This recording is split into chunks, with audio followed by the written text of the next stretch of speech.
Stell dir vor, die Sonne steht hoch am Himmel, die Hitze drückt und die Schatten, die sind unerbittlich.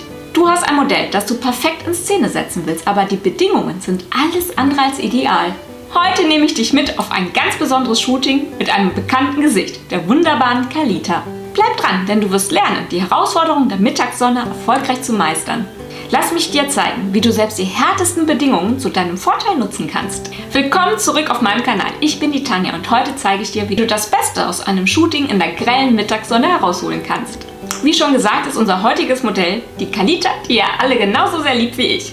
Sie war extra für euch bereit, sich bei fast 30 Grad der Mittagssonne zu stellen. Und weißt du was? Auch du wirst nach diesem Video in der Lage sein, die ganzen Herausforderungen erfolgreich zu meistern. Erinnerst du dich noch an das letzte Mal, als du versucht hast, bei solchen Bedingungen zu shooten und die Ergebnisse alles andere als zufriedenstellend waren?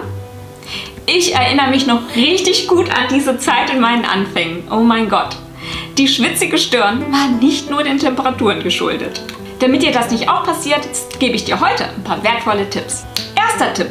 Lass das Modell das Gesicht Richtung Sonne wenden. Ja, du hast richtig gehört. Die Sonne im Rücken, vergiss es. Du kannst auch einfach diesen richtig coolen Vibe rocken. Der kontrastreiche Look kann super Ergebnisse liefern.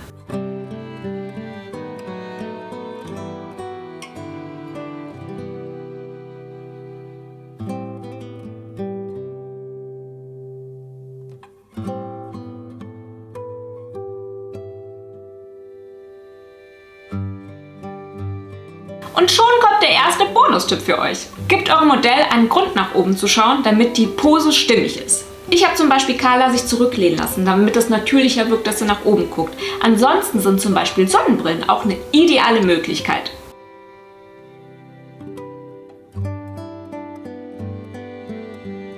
Vielleicht fragst du dich gerade, warum das Modell überhaupt nach oben schauen soll. Ganz einfach. Die Sonne verursacht, wenn sie von oben kommt, Schatten unter den Augen. Wenn du das Gesicht Richtung Sonne hebst, dann verschwinden die unschönen Schatten und das Gesicht wird ebenmäßig ausgeleuchtet. Da die Sonne sehr grell ist, kannst du auch ruhig das Modell die Augen geschlossen halten lassen. Dann zählst du von 3 runter, machst das Foto, weil so bleiben die Gesichtszüge entspannt. Und bedenke immer, es gibt Menschen, die auch sehr blendempfindlich sind. Wenn das der Fall ist, geht's weiter zu Tipp Nummer 2. Tipp Nummer 2.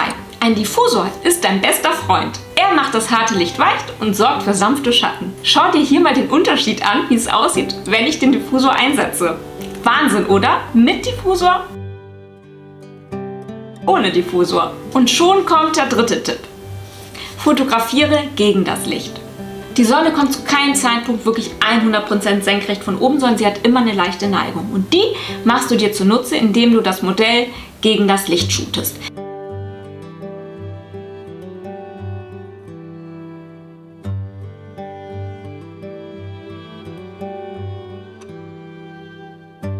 Wenn du dir nicht sicher bist, wann du genau im Gegenlicht bist, dann dreh das Modell um 360 Grad, dreh dich einfach mit ihr und du wirst schon sehen, wenn das Gesicht ebenmäßig ausgeleuchtet ist. Der Effekt vom Gegenlicht ist magisch. Aber eine Sache musst du bedenken. Der Hintergrund brennt super schnell aus, wenn du das Modell ordentlich belichtest. Hier bei der Straße zum Beispiel hat mich das nicht gestört, dass es weiß wurde. Wenn du eine schöne Kulisse hast, die du nicht verlieren möchtest, dann beleuchte einfach auf die Kulisse, lass das Modell leicht unterbelichtet und du kannst sie immer noch im Nachhinein in der Nachbearbeitung wieder heller gestalten. Hierfür eignen sich Pinselwerkzeuge oder Radialfilter, die du genau auf das Modell legst, oder wenn du Photoshop hast, kannst du natürlich auch einfach das Subjekt auswählen lassen und dann auffällen. Du kannst natürlich auch einen Reflektor nutzen, um das Gesicht deines Modells zum Strahlen zu bringen. Und das ohne den Hintergrund zu verlieren.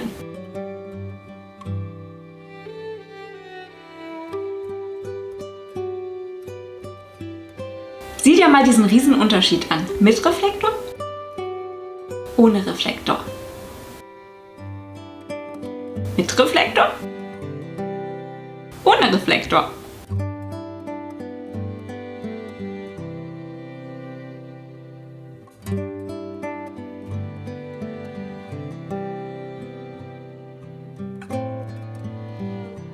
Aber Achtung! Nutze die weiße Seite vom Reflektor, nicht die silberne Seite. Zur Mittagszeit ist die Sonne sehr, sehr grell. Wenn du hier noch einen silbernen Reflektor verwendest, blendest du dein Modell. Und nun kommen wir schon zum nächsten Tipp.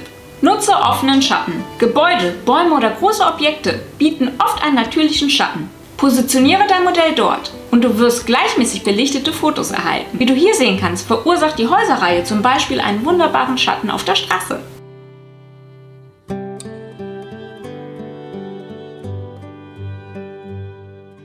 Achte bei Bäumen darauf, dass häufig helle Spots entstehen. Die sollten jetzt nicht unschön auf dem Gesicht vom Modell landen. Deshalb positioniere dein Modell im Schatten. Dann sollte das Modell auch ordentlich ausgeleuchtet sein und die Ergebnisse sind extrem schmeichelhaft. Offener Schatten ist einer der einfachsten Möglichkeiten, um harte Schatten zu vermeiden und ein ausgewogenes Bild zu erhalten. Solltest du noch gar nicht im Sommer geshootet haben, verlinke ich dir hier meine Top 5 Herausforderungen bei einem Sommershooting und wie du sie meisterst. So, und das war's für heute. Ich hoffe, meine Tipps können dir helfen, dein nächstes Fotoshooting in der Mittagssonne zu einem Erfolg werden zu lassen. Falls dir das Video gefallen hat, freue ich mich sehr über ein Like. Du kannst auch bitte mal gerne in die Kommentare reinschreiben, welcher Tipp dir am meisten geholfen hat und ob du vielleicht sogar noch zusätzliche Tipps hast, die du mit uns teilen kannst. Ein Abo kannst du natürlich auch dalassen, wenn du weiter mit mir auf kreative Reise gehen möchtest. Und nun verabschiede ich mich und sage bis nächste Woche. Bye!